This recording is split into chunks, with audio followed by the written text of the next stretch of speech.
come true.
Hey, welcome in to another edition of the Jamie Sports News Podcast. I'm Bennett Conlon, joined by Jack Fitzpatrick. Jack, we've got an exciting one today. Did something happen over the weekend, or? I think we would probably spend the next hour or so just talking about Chauncey Logan, but whatever. I thought Sam Clark, but yeah, Chauncey Logan can get in there a little bit too. Kid balled out. All right. I imagine you were right about that, but just I think before we dive into anything, we have to say that Three Notched is the best brewery in Harrisonburg, and that's really the storyline from this last weekend. It's a great storyline, and if you're there for family weekend, swing by. It's Oktoberfest. Their Oktoberfest beers are here every Monday, minimum Mondays if you're closer to the area. And every Wednesday, you've got game night there, $5 flagship pint, $3 minimum pints on the Mondays. It's just remarkable. But yeah, swing by, family weekend. Weather's not supposed to be great. So if you're going to the game, stay as long as you can, right? Everybody wants that. I won't be there. People know that. But I hope people have a good time. And visit Three Notch while you're in town. Yeah, it'll be a great time. And over the weekend, gearing up for family weekend, Texas State coming to town, but so is something called Hurricane Ian. I pronounced it correctly this time. Mm-hmm. Also coming into town, going to kind of mess up some family weekend plans this week for JMU fans and family alike. And also BetOnline is the fastest and easiest way to wager on all of your favorite sports, contests, and events with first-to-market odds and lines. Find reviews and news for every league, including Major League Baseball, NFL, Major League Baseball, NFL, NBA, just said that twice, NHL, combat sports, esports, and even golf. BetOnline continues to be the top online resource for all of your sports information, from live in-game betting, props, and futures. Head to BetOnline today or use your mobile device to join and make your first sports bet. Use our promo code BELIEVE. It's scrolling along the bottom if you're watching it on Twitter. That's BLEAV50, BELIEVE50, to receive your 50% welcome bonus on your first deposit. BetOnline, where the game starts. And now we have to start this podcast like BetOnline. That's where the game starts. This podcast starts with one of the greatest comebacks I think either one of us have ever witnessed in the history of JMU sports, maybe outside of Weber State. Yeah, especially recent history, right? They had a similar comeback. I guess the 2008 game against App State was, 21-0.5 or something like that? So a pretty cool comeback there. But 28-3 on the road, playing an App State team that sort of had more advantages, right? They've been at the FBS longer. You imagine they're more prepared in terms of scholarships, resources, whatever. I mean, they're a perennial Sun Belt champion contender. They are the cream of the Right. cream of the crop when it comes to the Sun Belt. Yeah, so to go down 28-3, I know at that point I was kind of hoping JMU would salvage a competitive showing and was honestly resigned to the mental belief that they were going to lose 60-10. And it was like, all right, but I just had multiple group chats going and they're all very upset. But there was also like, it's the hardest team out. Their schedule gets easier. It's not the end of the world. Rebound from this. And then they started to like make a little push. Well, I guess we'll get into all the details at some point. We can do it now if we want. I mean, that is, yeah, I think that'd be the perfect segue to break down to kind of give us an overview of what happened in the game. Okay, fair enough. Even though Well, we've they're all probably down. watched Well, it I think multiple times. I'll bring the tale of the two halves stuff up a little bit here too as I do this. Yeah, let's start with this. Let's start Okay. with the tale of two halves. Because I don't think that's totally fair. I agree with you on this take. I'm excited for you to break down this take, and then I'll share mine. Because I saw a lot of like, oh, it was a tale of two halves. Like they got their butts whooped in the first half, and then in the second half they were awesome. Kind of. But they led 3-0 after the first quarter. Like I don't think anybody watched the first quarter of that game and was like, hopefully this is a tale of two halves game, right? You know what I mean? Like it was a game that they were leading after a quarter. They looked very much like they would be in a competitive game and that they were holding their own. They had some aggressive fourth down calls, which were awesome. Few questions on the defense with giving up some pass plays, but I think it was generally a pretty good first quarter. The second quarter was horrible, but not all of it. It was really like the first 10 minutes of it when they gave up. Let me make sure I have it correct. So from 13:45 in the second quarter to 6:10, so not even 10 minutes, more like 8 minutes. They gave up 28 points. So they had an 8-minute stretch that was just horrendous. But then they closed the half really well, which was very important to them actually having a chance to come back and win the game. So they had a fourth down conversion on a touchdown drive to cut it 28-10. And then they had a strip sack very, very deep in App State territory toward the end of the half that was like, I was thinking it'd be 28-17 at half. They're going to punch it in and score a touchdown. Drive stalls, go for a 27-yard field goal. 27-yard field goal is missed. And I was like, that's just very deflating, but whatever. They made it more competitive. But I think it's worth noting that the first half was not like a complete loss. It was two like self-inflicted fumbles deep in your own territory that led to touchdowns. Yeah. And there were some secondary lapses, but I don't think it was like a full, hey, the first half was horrible. I mean, the first half was horrible and the second half was great. I think they're kind of positive and negatives in both. And it's maybe a little lazy to say that just because like they led after a full quarter of action. Yeah. And also kind of like, to me, when you say tale of two halves, it's almost like you were getting your butt kicked in the first half and then you flip the script in the second. And it really was more so self-inflicted wounds, because there was a point in the third quarter when they were kind of staging that comeback. And I just sat back and I was like, what if they had made that field goal and only fumbled it once, or they didn't let App State capitalize with a touchdown on one of those other fumbles? Like, you start playing the what if game, but even so, like, you're sitting there in the third quarter and you're like, JMU's not being outmanned. JMU's not being out pushed around at the line of scrimmage. They're playing their game. They just had a fumble here, a fumble there, a missed field goal here. And like, it wasn't necessarily that they were just getting destroyed in the second quarter. The first quarter, we all finished that first quarter. We're like, wow, we have a chance, which I know we all were kind of high on. When I say we, me, you, JMU fans as a whole, we're high and thought there was a potential for us to go in there and hang tight with App State. But maybe this is me projecting a little bit. I think we all had in our back of our mind that App State's the better team. They should win this game. Like, it'll be good if we can keep it competitive. But then after that first quarter, hope started to creep in, and then the fumbles happen and everything. And then all of a sudden, the third quarter and the fourth quarter, it's what the first quarter was, except the offense is able to finish some of these drives. And yeah, I agree with you. I don't think it was a tale of two halves. I think it was JMU fixing their mistakes and capitalizing when they needed to capitalize. Because what's something that Kurt Cignetti's teams have done repeatedly in this era in big games are self-inflicted wounds that cost you the game. It's the 2-point conversion on the goal line in the national championship. It's last year in North Dakota State, the goal line interception again. It's the muffed punt against West Virginia. it's all these self-inflicted wounds, and you were sitting there thinking, it's Sam Houston State, the Sam epic Houston. meltdown, the epic meltdown of just complete mistakes, and you're kind of starting to think this is a trend in big games with Cignetti coaching him. It's not that he's necessarily getting out coached. It's that his teams just seem to be not prepared. They're not up to the moment. I think this game bucked that trend entirely. Yeah, I mean, the way they rallied was so impressive. But I think maybe my biggest gripe with like the tale of two halves thing is that sort of implies that it was like 30 minutes App State, 30 minutes JMU. Yeah. And it felt like for like 50 minutes of game time, JMU was either equal to or better than App State, which I think is really exciting for the future and kind of an important distinction. It's not like, hey, they played horribly for 30 minutes and then got them for 30 minutes. It's like they were pretty good, except for like this horrible like 4-possession stretch. But other than that, they had a really impressive game. The second half was awesome, obviously. They got some stuff going offensively. And when they outscored them 22-0. So 3 touchdowns, didn't give them any touchdowns up, had the 1-2 point conversion.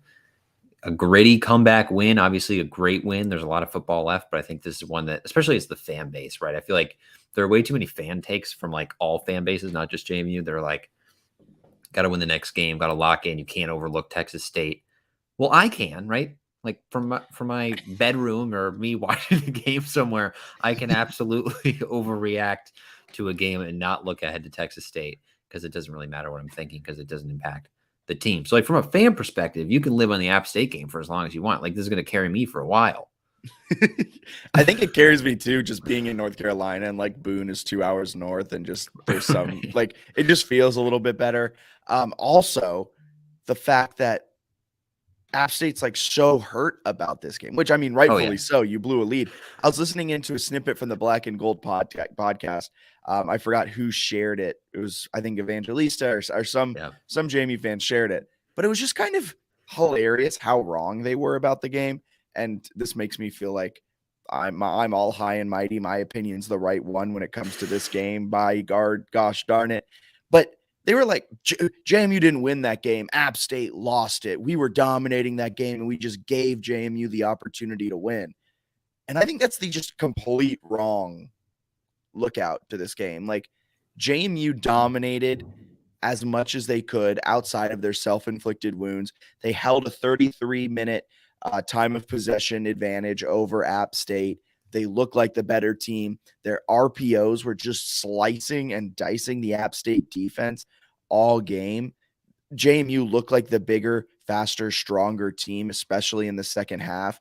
And yeah, this is going to take me a long – this is my Super Bowl. As a Seahawks fan, I could care less what happens the rest of the season with the Seahawks. You know, like they beat Russell Wilson in week 1. I don't care what happens the rest of the season. This is that game for JMU. They could lose out, and I'd be like, it really doesn't matter. They beat App State in an epic comeback. And it'd be almost feel a little bit better if even JMU then finishes the season like not good, and you're like, haha, App State. Maybe this rivalry is becoming a thing. But yeah, it was insane comeback. Insane comeback. And yeah, kind of going off of that, before Centeio took 40 yards worth of sacks, which is what he did on the final drive. I think it was actually legitimately 40 full yards worth of sacks, which JMU has actually moved to a team loss yardage because they're absolutely going to throw out a Heisman campaign for this guy at some point. So they're going to make sure the stats are good. But if you take those out, they had 415, I think it was, I think it's 415 yards to 298. From App State. Like they were better. They outgained them. So they had, an impressive game where I thought they were the better team overall. Get your head out there. As they were the better team overall. And yeah, I think it's fair to say that JMU was up to the challenge and played well enough to win the game. And I think was probably the better team despite some early turnovers. They stopped App State running the ball, which they've given up 84 rushing yards this entire season, which is still insane. To me, they're leading the country by a good margin in terms of only 28 rushing yards allowed per game. And Middle Tennessee looks like they might actually be a real team. So they have 2 wins that I think are decent. Yeah, they beat a ranked Miami team. That's insane to me. We beat them 44-7, and they looked absolutely abysmal. They just went to Miami and beat up on the Hurricanes. They looked explosive, too. Like they had like a 98-yard touchdown pass. Like they were making some big-time plays, and then I don't know if you listened to their coach's presser after the game. Oh, his quote after the game was the best. This was, what did he say? Like, this wasn't a fluke. I just want everyone to know that we went down here and we out physicaled them and like we are the better team. He said it's not a fluke. It was a butt kicking, I think he called it. He mentioned that they were 26-point dogs, like he knew the spread, which I thought was hilarious.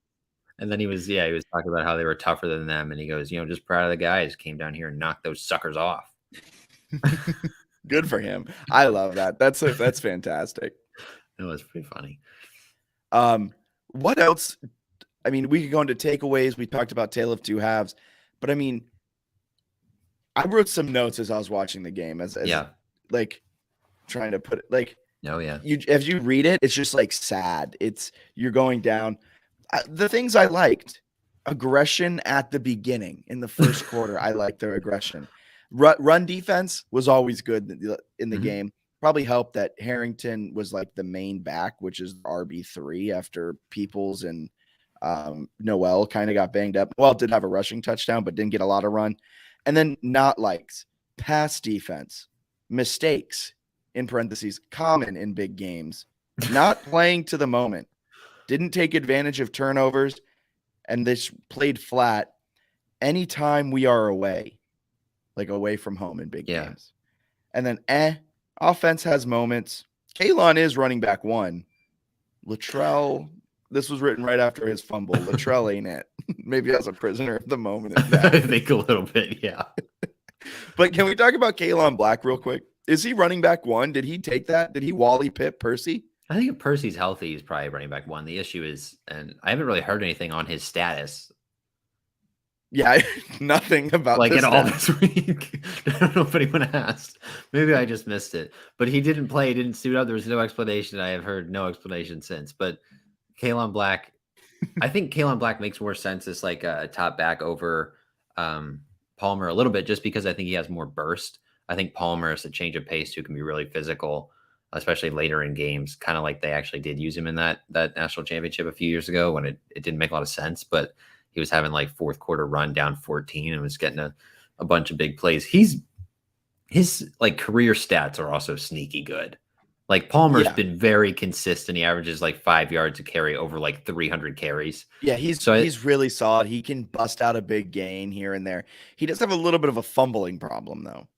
That's interesting. And then Black had one that he pretty close to fumble that was like overturned on that one touchdown drive to make it 28-10. Because that happened, I thought he for sure fumbled and I was like, oh my God, they're gonna lose 70-3.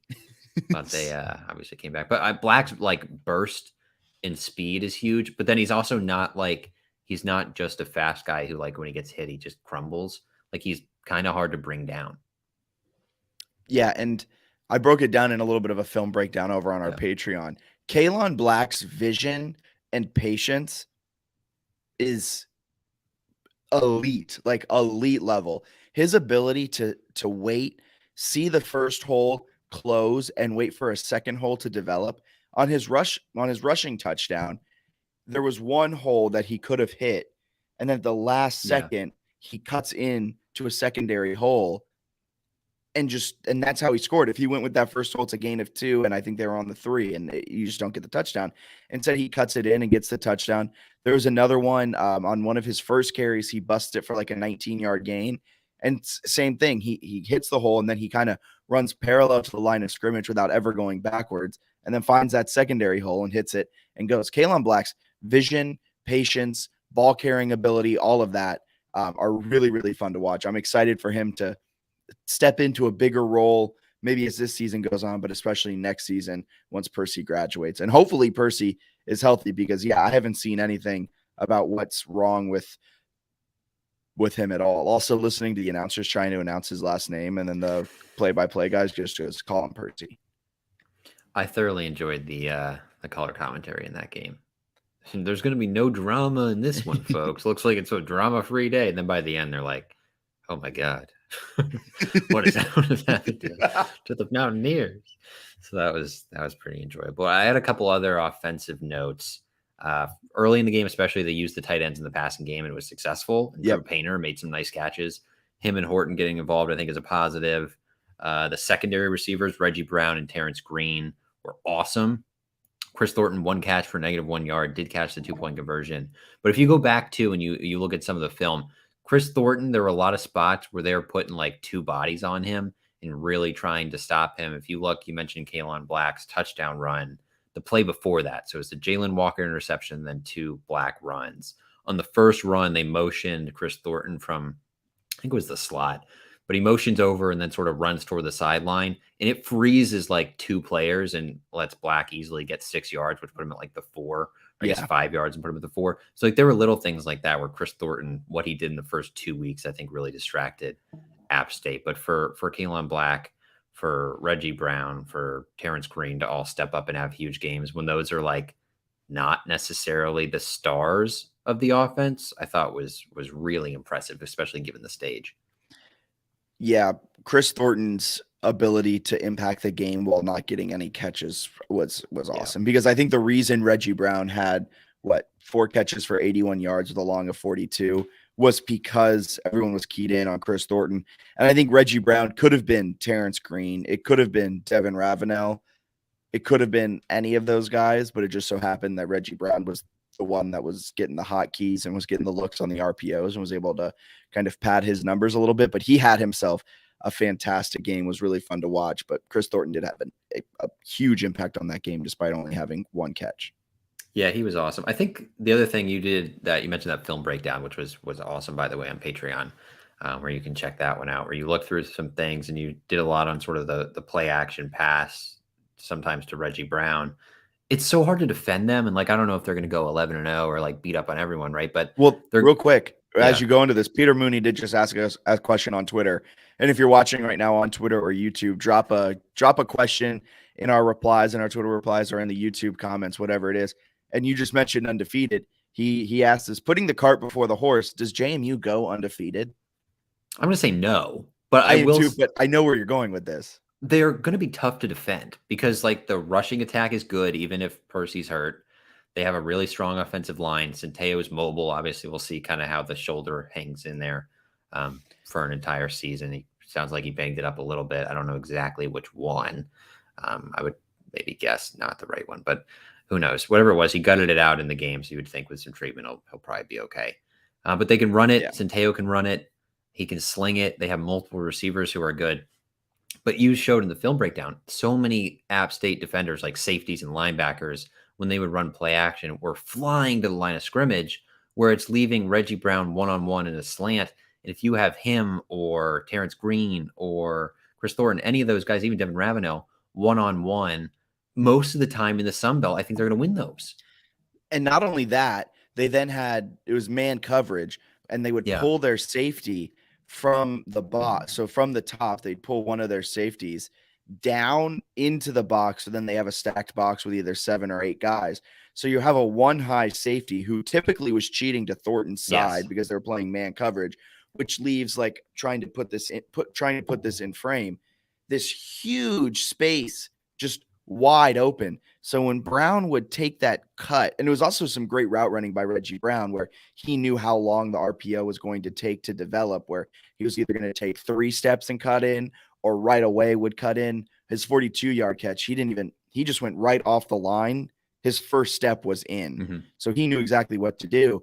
But the second that RPO or play action is happening, Centeo gives the ball to Black, and just that second or half a second of play action pulls in everyone that's in the box. So the 3 linebackers come in, the edge guy, not sure what his responsibility is, if it was to just crash in on the edge every single time, or if he was supposed to kind of leak out and cover that zone a bit.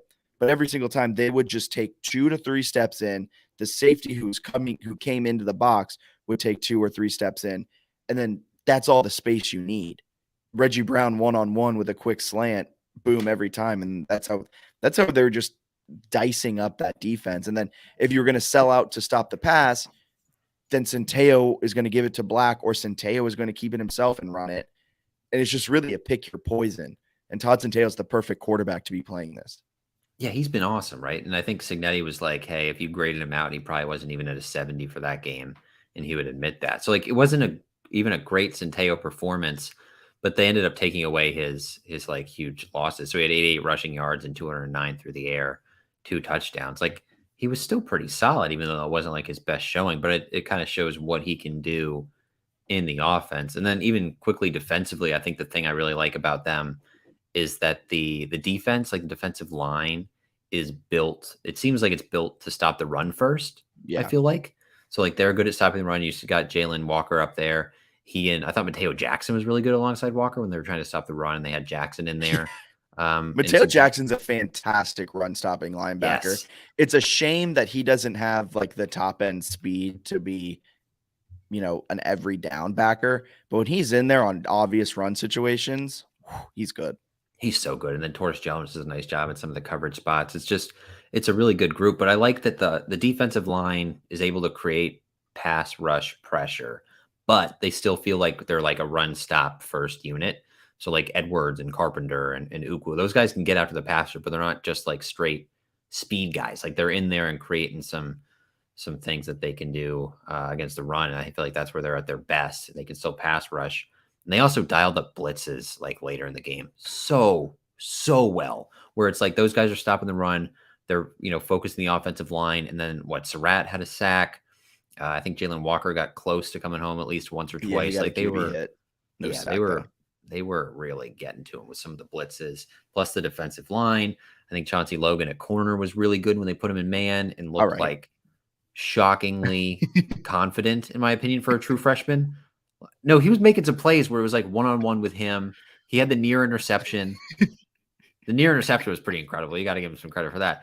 Legitimately, I thought he was fantastic and will get a lot of playing time. I think he's a guy that is athletic enough that he can lock a lot of people down. His stats are pretty darn impressive. So yeah, and I think that pressure that you mentioned, the blitzes that they were dialing up, were key in that Jalen Walker interception as well. I didn't really fully look at the film on that one, but I'd imagine Chase Bryce was getting a little happy feet because it was a quick hitter, boom, boom. Walker may have shown blitz and then backed out of the last second, and that's how he was hit backpedaling right into the hands. But huge interception, a terrible mistake by Chase Bryce because I don't think JMU wins that game if he doesn't throw that interception. I think they still clip him. They could. I mean, they very well could. It could have. Rolling. I mean, that defense was just playing lights out in the second half. The defensive backs were covering. I mean, isn't it fitting that the game-winning play was a Q Reed forced incompletion? Like Such a good hit. like me and you have been ragging, or maybe more so me than you, have been ragging on the secondary, saying they're not great. If the front seven doesn't get home, they're going to get eaten alive back there. And then what do to win the game? They strap up App State's wide receivers and just lock them down, and then have a forced incompletion. So, man, it was awesome. And the Jalen Walker play was really impressive because it wasn't that many yards between him and Bryce. Like Bryce was throwing a bullet and he got up and snagged. Like, it was very fast. I think the announcer even was like, "This JMU team won't quit." And it was like, "Oh, that's because the ball was intercepted." Like he wasn't expecting it. And then it was like, "Wait a second, they're about to take the lead here," and they did. It really started spiraling. And I think it's a clear case that there's momentum in football. Unfortunately, I may have to agree with you a little bit after our case study of Sam Houston State and our case study of this game.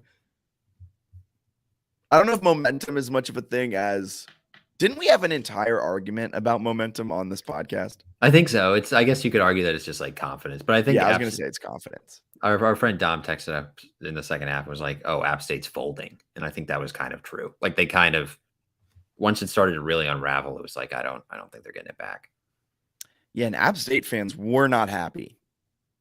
No, they're pretty pissed. They were pissed. They were not as like at the coaching staff and everything. It was quite interesting to watch. Any other takeaways? Do you want to shout out your boy Chauncey Logan anymore? Or he did play really well. No, I know he did, and I'm wrong. I'll go on record. I'm very wrong about Chauncey. Well, maybe not wrong. I just didn't have as much hope in him as you did. He's so athletic. That's what I just feel like he's got to be out there sometime. Like he was forcing some incompletions and was feeling pretty confident out there. So I was excited with that. I thought everybody played pretty darn well. Jamari Edwards was unbelievably good. Yeah. He's really good. So they're good. Yeah. They're good. They're good at football. I wouldn't be surprised if they finished this season with a lot of wins. Like I thought App State, that was the toughest game on the schedule. What's your minimum for wins now? What's your ballpark? 8. Yeah, I think for me it's like 7 or more. Like, Which if looking they at go 4-4 the rest of the way, that's 7. and here's the thing. They got Texas State next, and we'll talk about it. Is that a letdown spot? It could be, and we'll break that down in just 1 second. But then they go to Arkansas State at Georgia Southern. Both of those teams aren't good. I think Georgia, those are tough. I think those are going to be tough. I don't, because they just went into Boone and did that. I don't know. I Boone feel is Boone is a different animal. it Boone, is, but you're also like amped up for that game. I don't you're know how right. amped up you are for Arkansas State, but it's still a test. Jonesboro, Arkansas isn't necessarily the same atmosphere as Boone. I think they'll hype themselves up. Marshall's going to be a tough game, but Marshall's also the same team that just lost to Bowling Green. They've dropped 2 in a row. Yes. Then Louisville. Louisville's up and down. It depends on which Louisville you get. It depends Cunningham's scary though. Cunningham's scary, but Sutterfeld isn't. He hasn't been great as a coach. And he might not be the coach there. They might be in complete and utter turmoil by the time November 5th hits. Who knows what's happening in Louisville? At ODU, that's going to be Bridgeforth East. That's a home game. Georgia State sucks. That's a home game. Georgia State sucks. Coastal Carolina, overrated. I mean, where's another loss? Maybe Louisville. Cunningham against I guess what they just beat. Yeah, and they just beat against South Florida. He had 9 carries for 113 yards and 3 touchdowns. Look, it's going to be Cunningham against the favorite for Heisman. I mean, that's what it's going to be. That's and I'm going to take the odds on. I'm going to bet on the Heisman favorite to win that game against Malik Cunningham. I guess we should get into Texas State then, unless you have anything else major from this very impressive win. Something else might come up in my head. Yeah. And then we might just have to talk about it. But boom, is this what you want to talk about when it comes to Texas State? Kind of think it is a letdown spot. That doesn't mean they're going to lose. They're like 3 touchdown favorites, basically. But the weather seems like it stinks.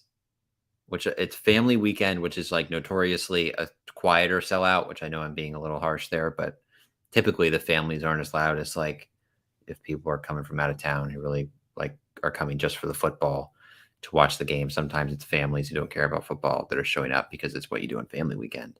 But plus like leftover hurricane rain, I think it could be like not quite the same atmosphere. The positive thing is that Texas State sucks. Like they're really bad. Yeah, Texas State is really, really bad. They just played against Houston Christian. They just changed their name from Baptist to Christian. What's the point of that? I think it was a university thing, but it also impacted the football team midseason, which just was funny. Because they started in Houston Baptist, right? Like this is a new change. Oh yeah, they were Houston Baptist like in week 1. They only put 34 up on them. That's not good. I just don't think they have a very good team. So I guess this is the spot where we'll break down who Texas State is really quick before we dive further into if this is a letdown spot for them. So it's time for the 3-notch preview. As always, we'll break it down. And to get all your libation needs, head on over to 3-notched, the Valley Collab House in Harrisonburg. There's a place in Richmond, Roanoke, Charlottesville, and I believe Virginia Beach. So check that all out. And a quick breakdown of the Texas State Bobcats. They're 2-2 this season. This is their first Sun Belt game, led by Jake Spavital. He's 11-29, 28 in his career. 2021, they were 4-8, not great.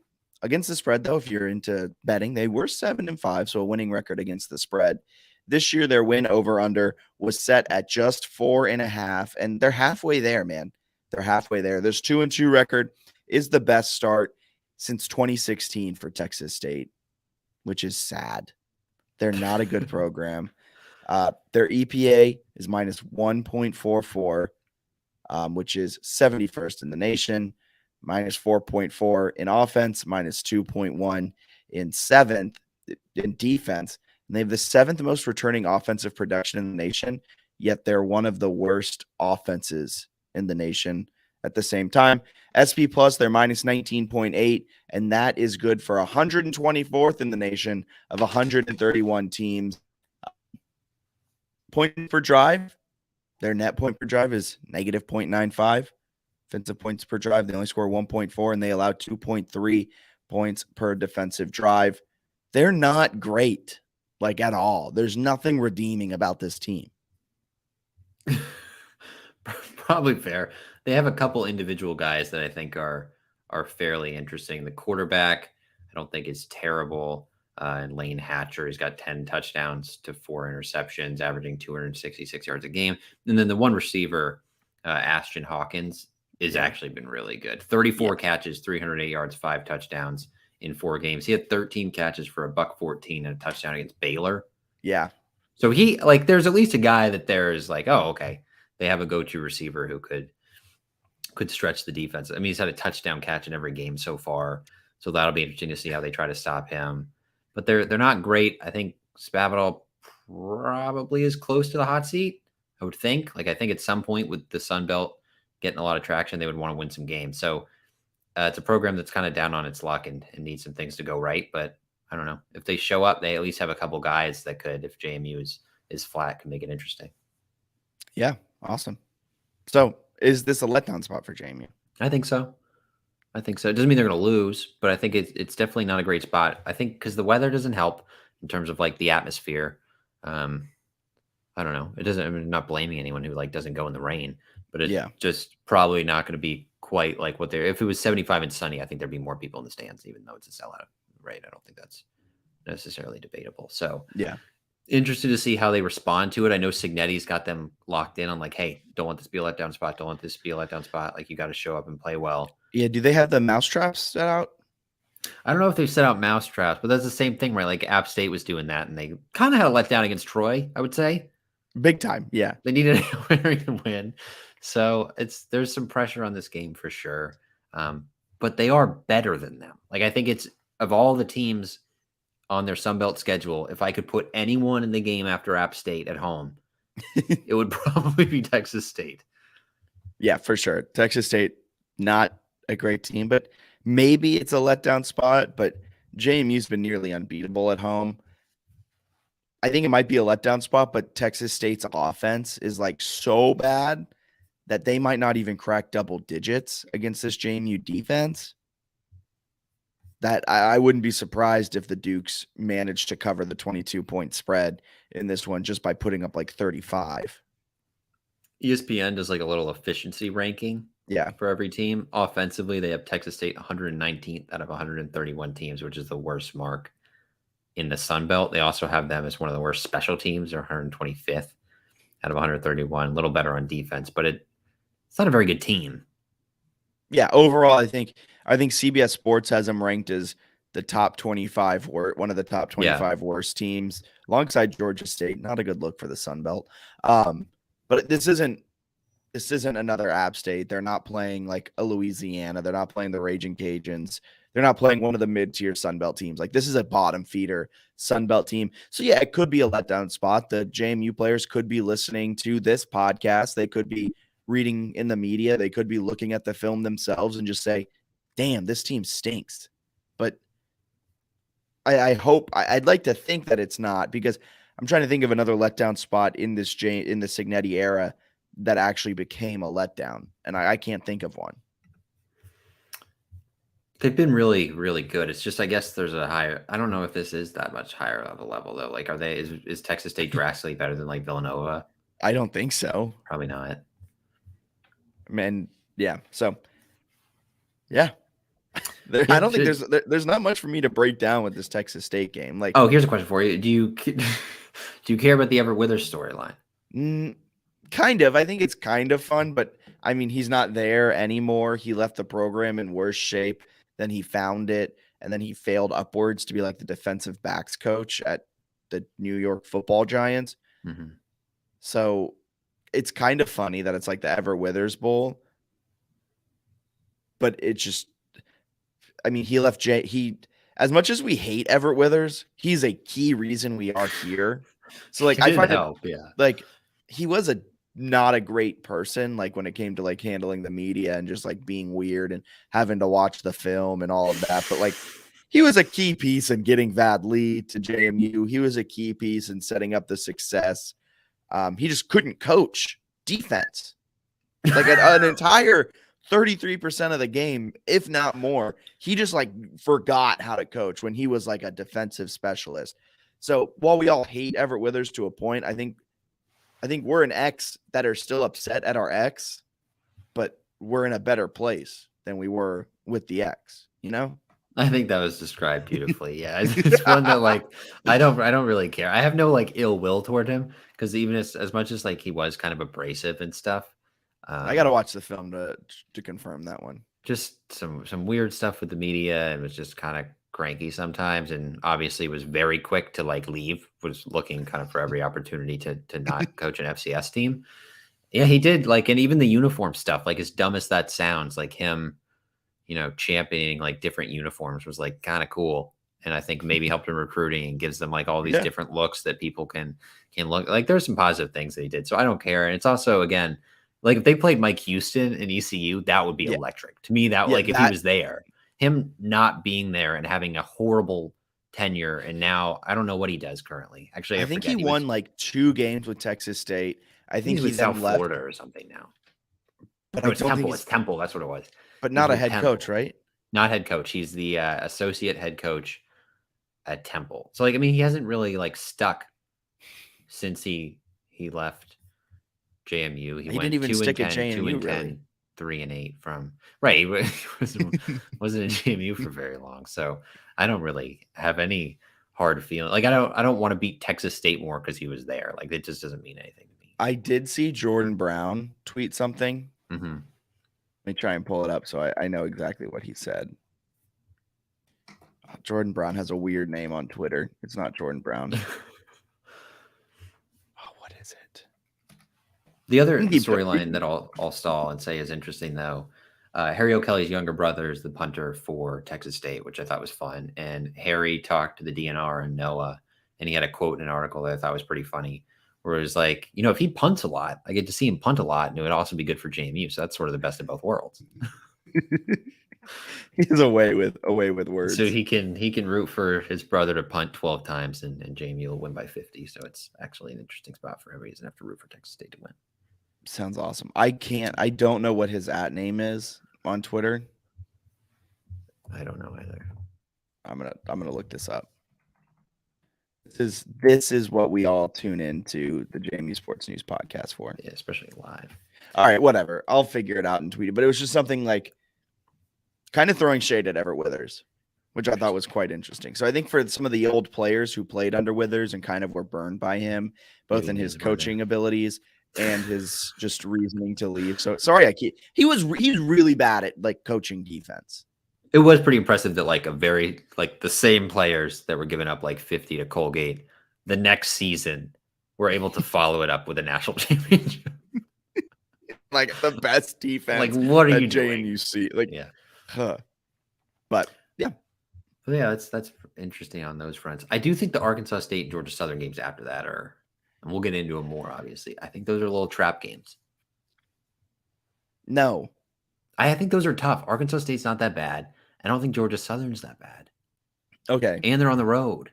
Updated look at the schedule with this App State game, with the win. We have to break it down. What do we think the final records are going to be? I feel like this should become a segment every week where we break it down.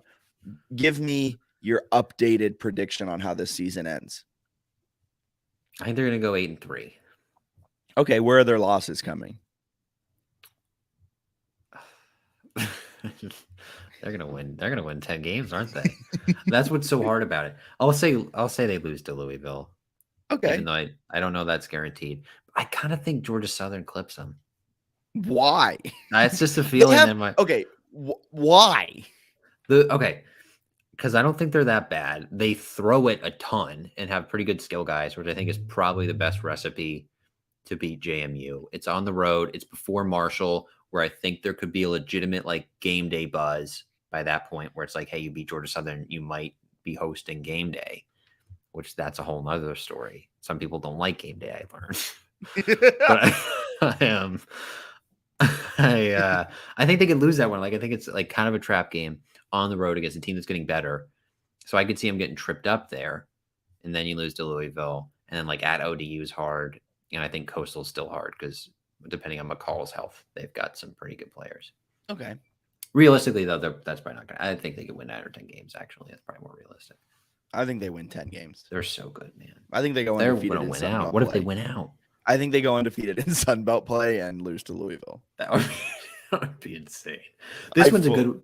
This one's a big one here. Just get to 4-0. Take care of business against the crappy Texas State to really affirm, like, to show me for sure. Like, all if right, they win this game, if they cover the spread in this game, which is about 22 points, I'll be really interested to see what it closes at.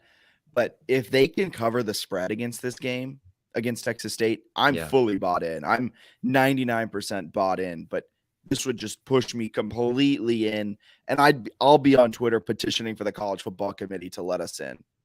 Yeah, I think that if they do go undefeated, it would be JMU Twitter would be incredible. So that's worth seeing just because there would be people going crazy. I also like that, like at the beginning of the season, I was tweeting from my personal account that JMU was the best team in Virginia, which was only like a quarter of a joke. People thought I was like really kidding. It was like, no, like if you watched UVA, but now you like, look and there's, according to all advanced metrics, JMU's the best team in Virginia. Well, and like other fan bases are like, yeah, it's not even an argument here. Like they're better. Yeah, that's just hilarious. And then I saw someone else tweet. Someone else tweeted, "JMU's the best team in the DMV," and someone responded, "I think you forgot Maryland existed." And they responded, "No." It's so like validating as a fan. That's part of why this win was so great. Was because how many years did you have to listen to UVA fans when you'd be like, or Virginia Tech fans? Tech fans were the worst. We have a national champ. We have 2 national championships. Well, you're playing JV. Well, you have no appearances. Like you don't have a single trophy. So miss me with that. Interacting with with UVA fans and Tech fans, they'd be like, oh, nice win over Delaware. Like you wouldn't hang with us. It's like, no, like you guys stink. You don't understand. And now they played now they played 3 games at the FBS level, and they're like, oh, we get it now. And it's like, yeah, like they have very good players, and this is a team that doesn't even have Antoine Wells, Diamante Tucker Dorsey, Wesley McCormick. Here's a question for you. Want to play the what if game? Yeah. Does Tucker Dorsey make that interception? Completely nonsensical question. I have no idea.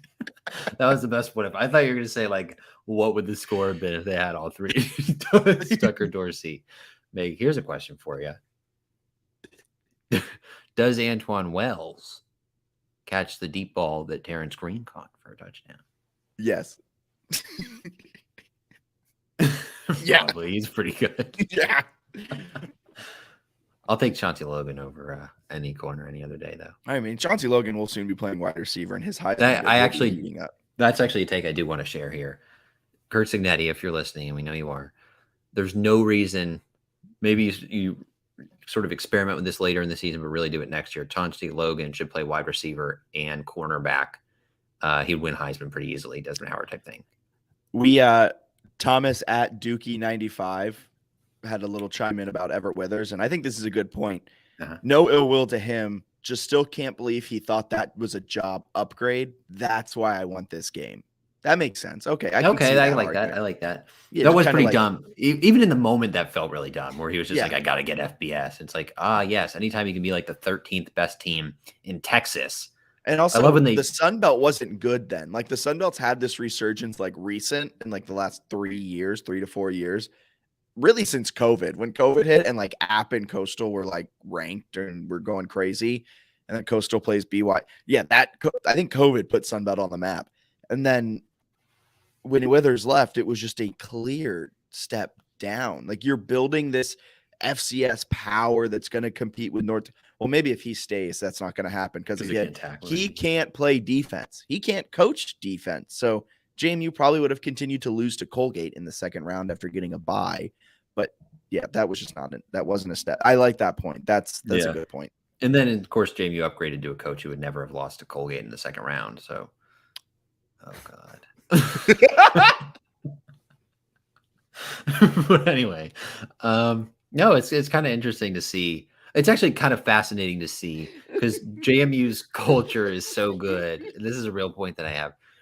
That I think it's really not easy for a coach to be successful, but you're able to have a certain level of success that can be hard to replicate if you go somewhere else.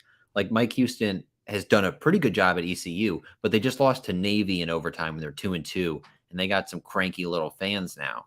And it's like it's hard to match those levels of success. I feel like I don't know, it's hard to do that, which I also think is kind of interesting because Signetti, I guess, I thought he was older, but he's only 61. I don't mean that offensively, just for some reason I thought he was older. But he's 61, so it's kind of interesting. Like he's obviously a very good coach. Does a Power Five or someone try to make a play at him, and would he be interested, or would he want to stay at JMU for a decade or so and see if he can make him a monster? Just interesting. Yeah, will be really interesting. But yeah, Colgate losses, man. Gosh, that shouldn't have been as funny as it was. But here we are. Okay, anything else you want to add on App State? I do want to touch real quick. The third downs were just terrible. Oh yeah, what was the final stat on that? Like 2 of 12, 2 of 14.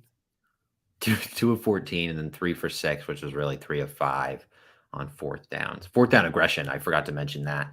Put that in the newsletter. If he rolls the dice more, Signetti, I think that's a great sign. Is he rolling the dice? And I don't mean this in a rude way. Yeah. Camden Wise is 1 for 3 on field goals this year. I don't think does he. If it's Radke, does he roll the dice as much? Because you have a certified 3 points in your back pocket. With Wise, like it's a really small sample size. He could make the rest of his field goals the rest of the year and be fantastic. But right now, it's not necessarily a 100% given like it was with Radke. So maybe when it's a 32-yarder that's on the hash that Wise doesn't prefer, maybe in its 4th and 2, you're like, all right, let's go for it. Where with Radke, you're like, I know he's making this, so send out the team. We're getting 3 points. Honestly, I hope someone asked him that question because I think it's a really good question. Because it's if Wise makes the 27-yarder earlier, are they not going for it later in the game? I have no idea. But yeah, also tough on Wise, right? Because it's such a small sample size. We truly have no idea. He's only kicked 3 field goals. One of them was blocked. And so, like, in all honesty, he could finish the year like 18 of 20, and no one's gonna bat an eye. Also, it was like a 27-yarder on a half that just stayed straight, which again, like you want to make that kick, but it wasn't like he was in the middle and he almost like whiffed the ball or something. And he didn't really extreme hook it to the left. It didn't break. It wasn't like he was missing an extra point or something where it's like in the middle and you have nowhere to go and the ball like sprays off your foot. So there's that going for him. So interesting to see how he is perfect on extra points. This is true. I just hope they keep the aggression because like 3 of the drives they scored, I think the opening field goal and then 2 touchdowns later in the game had 4th down conversions on the drive. There's the one where they were down 28-10 and it was like a 4th and 5 and they didn't necessarily need to go for it because you could have cut it to 2 possessions, but they ended up going for it and scoring a touchdown and just sort of continuing to chip away. I like when they go for it because I think the offense, if you give them 4 plays to go 10 yards, that seems like it puts way more pressure on a defense. And shouldn't that be what you're doing? Like there were so many times in the past where I'm sure if you polled like the opposing fan base and it's 4th and 1 from the Delaware 20, Delaware fans would be like, you know what, please send out Radke because it kind of keeps us in the game instead of just pounding someone and getting a 1st down. So I hope they're aggressive. Well, the average fan thinks that you're gonna kick the field goal when you're up 4. Who said that? The announcer. The announcer kept late in the game when they were up 4 and like if they get the 4th down, they ice the game. Oh, he assumed they would kick that for sure. Well, he goes, well, the average fan would want you to kick the field goal here. But, in today's football, you got to go for it. If you go for it here, you win the game. And he was trying to like act really smart about analytics. And I don't know if I was texting you or who I was texting. I remember I don't think an average fan is thinking kick the field goal to make this 1 possession game a 1 possession game. I think everyone was pretty excited, or at least maybe I'm speaking. Yeah, everyone was hoping they would go for it. And when they went for it, we're like, that's the right call. Yeah, if you get it, the game's over, and they didn't get it, but then they had to go 90 yards and still had to score a touchdown. And they didn't do it. So like, I think that made a ton of sense, and that's the kind of aggression that like, look, like we think we can get a yard. They didn't do it, but that's the kind of thing that I hope they maintain throughout the Sun Belt season. Yep. All right, awesome. It's time for the award-winning segment of this podcast. Everyone waits for every single week. It's time for the Sun Belt Pick'em. Last week, I had a solid 6-3 record, while Bennett had an abysmal 5-4 record. What's the season record? We're not entirely sure. We do have to scrub back from last episode and Yeah. figure that out. But I mean, moral of the story is I'm better than Bennett in this 1 week sample that we're using. We have a fantastic slate of Sunbelt action for this week. We're starting to gear up a little bit more Sunbelt action. A few terrible games like App State hosting the Citadel and Georgia State going up to Mitchie Stadium in West Point to take on Army. But other than that, we have a few great games on the docket for us. So let's start things off. Noon, CBS Sports Network. Army loves these noon games. Georgia State, Army. Who do you got? Georgia State, Army. Yeah, so I actually recommended that people on multiple places, including text, take them to beat Coastal Carolina. Watch that game. They're horrible. Like I wouldn't ever recommend putting your money on them ever again. One of my friends Except went for on this for week. a full day because they suck so much. I'm taking Army here. Georgia State, they're horrible. I was wrong. You and service academies though don't combine well. Remember the 2020 COVID season? Navy, man, take Navy over BYU all day. Navy lost by 40. I think it might have been more. I have a horrible track record of actually when I bet on service academies. It's pretty bad. Yeah, I'm going Army too, though. They're 7.5-point favorites, and I think that's about right, as Georgia State is one of the worst teams in the nation. The Citadel, they go down to App State, back in Kid Brewer Stadium in Boone. It's a 3:30 kick on ESPN+. Who do you got? I like App State in this one, bounce back spot. Their schedule the next 4 games is super easy. They should be 6-2. Yeah. I'm with you, App State. If they have struggle with the Citadel, if the Citadel can run all over them and this defense is actually that bad, they're going to have some big issues, but should dominate this game from start to finish. Gardner-Webb, they travel down to Huntington, West Virginia, 3:30 kick with Marshall. Who do you got? Marshall, a little disappointing after that Notre Dame win, losing 2 games in a row, but I think they get to 3-2 here. Then they play Louisiana on a Wednesday night the week after, which is when we really get the Fun Belt action on a Wednesday. But Yep. I think they win both those 4-2. They go to Harrisonburg on the 22nd for College game day. Okay. I like how you're all the way on the game day train when 2 weeks ago you were like, there's no way in hell that Jamie's getting game day at all this season. Now, look, man, if they both win out and get there, game day has to come. They just have to come. And apparently you ruffled some feathers with your game day take. People hate game day. People hate game day, apparently. I'm also with the Marshall Thundering Herd in that game. Gardner-Webb is a really solid FCS school. They've looked really good against Coastal and against a few other FBS teams. It's going to be a tough L here against Marshall. Georgia Southern against Coastal. This game's in Conway, in Myrtle Beach. Let's just call it Myrtle Beach. Georgia Southern's quarterback has thrown for over 1,200 yards this season, 8 touchdowns. I mean, can they go to Conway and take down Coastal Carolina, who've looked slightly underwhelming this season, but are 4-0? I wonder exactly how travel will work. It seems like during the day, Saturday, it'll be okay. Myrtle Beach is gonna get hit pretty good on Friday with weather, so I don't know exactly what the travel plans are. That might push them up, and they might be getting in tomorrow or something. Yeah, interesting stuff there to inside baseball. Georgia Southern's gonna win this game. Wow. Yeah, Coastal. As much as Georgia State sucks, Coastal is still very much a fraud. If Coastal wins this game, there's no way that we go down to Georgia Southern and lose. I think Coastal wins. A weird travel schedule for Georgia Southern throws them off. Coastal's playing at home. They want to play for their families who were just impacted by Hurricane Ian. Come on, the storylines write themselves. South Alabama, they play the Raging Cajuns down there in Lafayette. Lafayette? Yeah. Did I say that the same way 3 different times? I think so. South Alabama, who do you got? Louisiana stinks. They're 2-2, 0-1 in Sunbelt. They lost to Louisiana Monroe last week. They did. They stink. So I can't pick them. I'll take South Alabama, which is, I would say, behind Southern Miss. No, They're your probably tweet, one of the best. Your tweet was wrong. You said that I'm a fan of Southern Miss. No. I'm a fan They of beat South Tulane, Alabama. which is a transitive property win over Kansas State, which is a transitive property win over Oklahoma. Southern Miss took down Oklahoma. JMU took down Miami and Texas A&M on the same Saturday. Yeah, I don't think they're not beating JMU. They're in the West.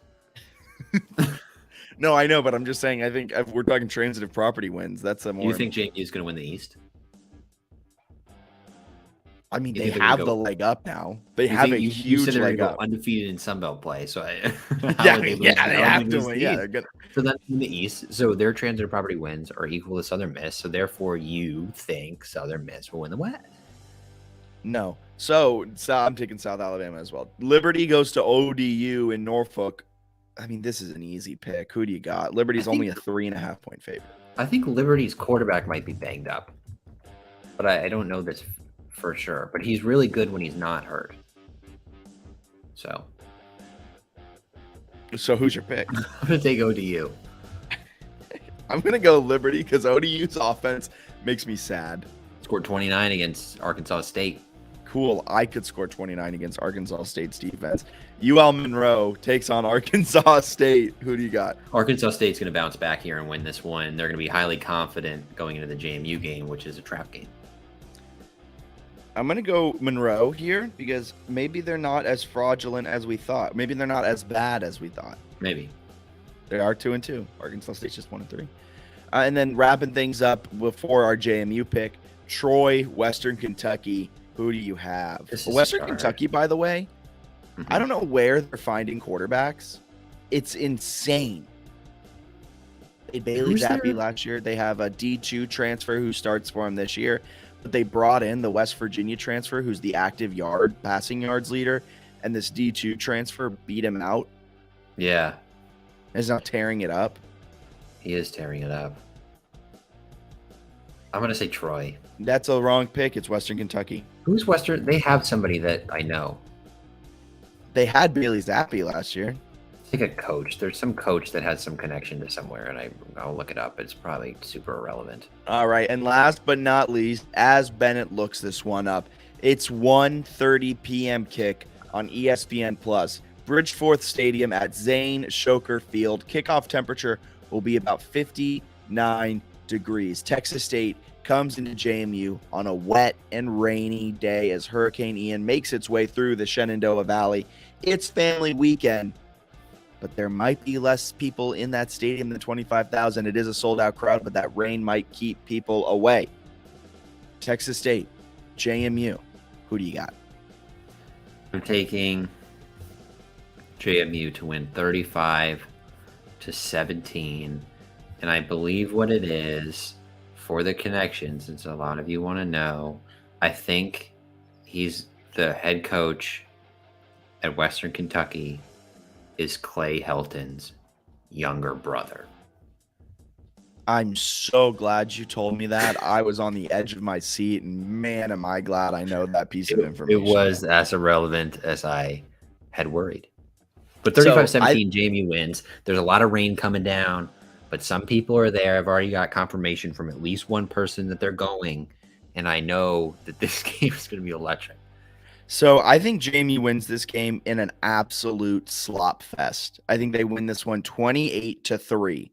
I don't think that Texas State can really do much. And if they're forced to having to run it, they're going to have a bad time. JMU's only allowed 84 rush yards on the entire season. So if the Dukes can force this into a one-dimensional game, both because of their play and because of the weather, don't think Texas State's going to move the ball all that much. I think JMU will move the ball, but will struggle. They'll put up 4 touchdowns, thanks in part to Kalon Black, Latrell Palmer. Hopefully Percy's back. We'll try and track that down. Not sure what's happened, but keep it locked on our Twitter if we figure that out. So I think JMU wins. They cover. They're 22-point favorites as of right now. The over-under is set for 50. I think hammer the under. Really? They've also had some weird weather kind of in the past. Wasn't one family weekend against like Stony Brook all messed up for some reason? I feel like that had happened. Season opener against Robert Morris. Yeah, remember the Robert Morris? They played on like a Thursday. Yeah, because of Florence. And Jimmy Moreland had a pick 6. So maybe it's, I don't know, maybe Chauncey Logan, a little blast from the past there, reminds us all of Jimmy. Just bigger. Love it. All right. Anything else you got to add? Field hockey, ranked 18th in the country. Volleyball's rolling. Women's golf got confirmed from a source that they had a really good showing at a recent tournament. Men's soccer, they're kind of hanging in there. So awesome. Thank you so much for tuning in to the JMU Sports News Podcast. My name is Jack Fitzpatrick. That's Bennett Conlon. We had ourselves a fantastic time tonight. We'll be back next week breaking down the Texas State game and giving a little bit of a preview to the Arkansas State game. It's been a fantastic Wednesday. See you guys next time. See ya.